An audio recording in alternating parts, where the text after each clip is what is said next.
Og problemet er alvorligt. Hør bare, hvad den amerikanske stabschef siger. We can't afford to lose members of our Army family to suicide.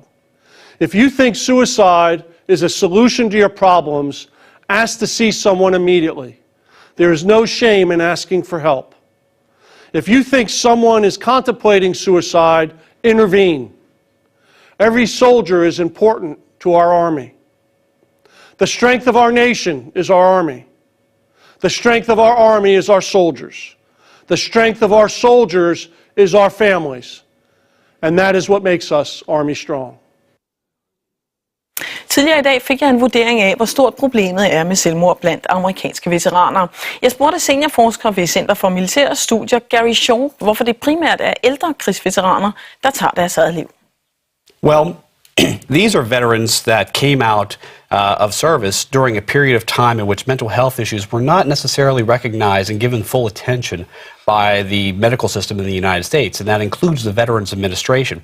So at a time when they had the most issues to deal with, and particularly as they've gotten older, those issues have gone unaddressed, and now we're seeing under these circumstances, a progression of their illness to the point where the reasons for suicide happen to be triggering for them. So, for instance, you didn't really know about the post-traumatic stress disorder and the fact that it can worsen your mental health to a very large degree, for instance, in the 70s and 80s after the Vietnam War. And not only PTSD, post-traumatic stress disorder, but also the impact of brain injuries, for instance, and the fact that that would have a significant and continuing impact upon the ability of these people to continue to operate and function fully in society. Quite significantly, the U.S. Army is a macho culture. But do you see that this culture is changing towards more accept of mental health disorders of different kinds? Yes, the strain on the force has been certainly recognized by the leadership of the U.S. Army and, of course, the other services as well, and has gotten significant attention over the past number of years. Now, that culture, of course, has had some resistance to it. The changes to that culture have had some resistance to it. So, for example, So it's changing, but very slowly. Changing, but slowly. The admission that one is having a problem is an admission of weakness. And in this particular culture, which is a can-do culture, yes, I can do that job, I can do it well, and I will do it no matter what. Saying that you can't because you have a certain issue not only is antithetical to the culture itself, but could also lead to some career problems for those who do admit these sorts of things. If they choose to stay in the Army. Yes, indeed. If they choose to stay in, admitting that you have a mental health issue, at least in the past and probably still continuing, would decrease one's chances of promotion. When people have security clearances, one of the key aspects there is whether or not they have any mental health issues, because that would lead to a vulnerability with regard to classified information. And so admitting this and seeking help, which would be a form of admitting it, is a difficult choice for a member of the service.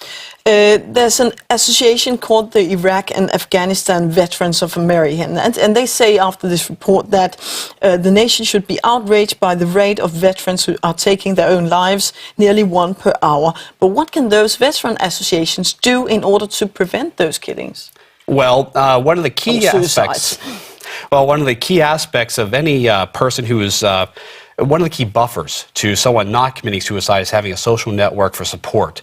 And clearly these voluntary associations can undertake better outreach efforts amongst themselves in order to make sure that someone has a buddy to call, where they can receive assistance, even if informal assistance, and then be pointed in the right direction towards more formal medical help. But what about the U.S. Army itself? I think there is a U.S. Department of Veteran Affairs, which is a huge department. Are they doing enough to support veterans with those mental health disorders? Well, clearly, one suicide amongst a veteran is too many. And so the answer, of course, is no, they're not doing enough. But you could see in the efforts that they're undertaking, in particular this study, demonstrate that they are taking the matter seriously and they are attempting at a very minimum level to find the data, to scope the size of the problem, and then to find solutions to it. Let me ask you one final question, because this does not only apply to soldiers who has been in active combat. More than half of the suicide amongst active duty military is carried out by people who has not been in combat. It's not active soldiers who has been to Iraq or Afghanistan. What does that tell you about the general culture of the U.S. Army? Well, it tells a lot of things. The force itself has been under terrific stress over the past decade of war in Iraq and Afghanistan, and even those who are left behind in the United States are doing the jobs of 2 or 3 or 4 other people because the units themselves have been stripped of people to go off and fight these wars in theater. And so that amount of stress and having an additional amount of stress at work is one of the key indicators or one of the key triggers for committing suicide, is something that has to be dealt with. And indeed, the people who are left behind might even feel guilt that they are not deploying because they want to do their part as well. Gary Schaub, thank you very much for joining us. Thank you for having me. Ja, og så skal jeg byde velkommen her i studiet til Anne-Grethe Rasmussen, der er med os fra San Francisco, og som jo